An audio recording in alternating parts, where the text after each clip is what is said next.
In 2020, big players and organizations like BlackRock started to embrace the generation and the distance in a huge way.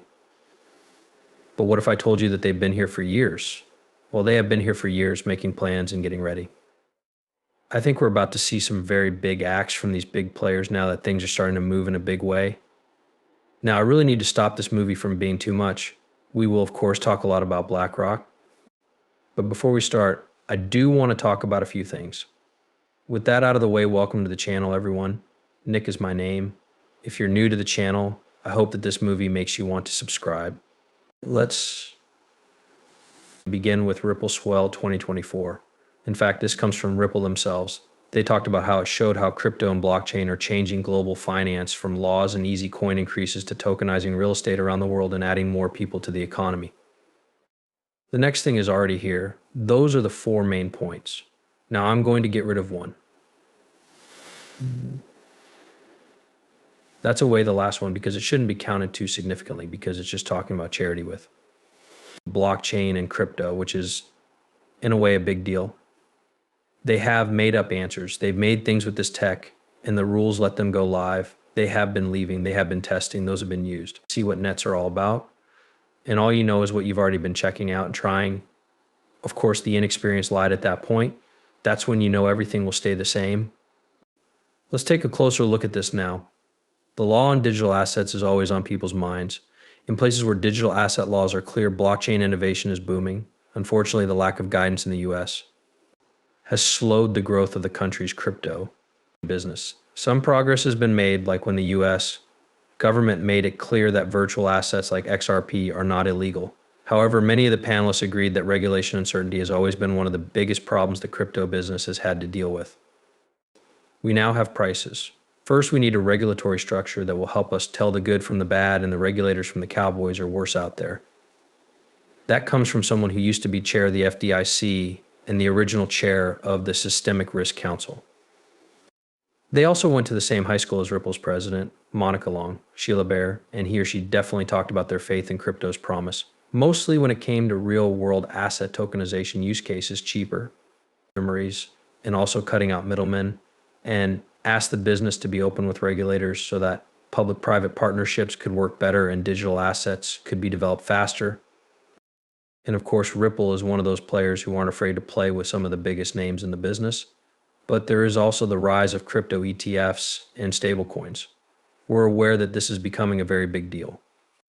I don't need to spend too much time on this since we've already talked about the stablecoin.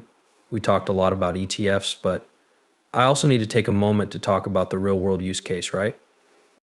Historically, client-centered crypto programs like NFT collectibles have pushed acceptance searches.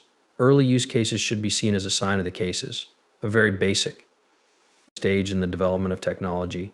Swell talked about how crypto is continuing to change from a hobby for regular people to a hobby for big businesses. This is happening as trends fade into the background and real foreign use cases spread to the mainstream. Now, they do talk about sites like Society General Forge that use blockchain technology to give customers different ways to settle stocks on the chain using their stablecoin. By using a virtual asset custody solution made for financial institutions, they can keep track of their stablecoins from the time they are issued until payments are complete. SG Forge can offer their customers streamlined services while still providing the level of trust and safety that is needed from a business. By the way, that's just one example of how this technology could be used. They even say that there are so many different ways that the internet can be used that it doesn't have just one internet and business use case. There are dozens of really important big businesses. Because of this, there may be a number of very important blockchains. This really comes from Pantera Capital. While we think about this more deeply, it seems like the most important things are beginning to become clear. In addition, you already know what we really think about XRP, no matter the solid coin. Finally, I'd like to draw attention to the fact that Ripple has said they want to use both USD and XRP, along with their cross-border pricing system, to make it easier for businesses and institutions to do business around the world. And that's pretty much it, right? It's not great to me that BlackRock has this Bitcoin ETF. It's not such a big deal to me anymore. Now, if BlackRock gets safer, so, let's just say that they're putting out DeFi efforts through a network in this space. I would say that's huge because it could mean that BlackRock is basically leaving their clients open to DeFi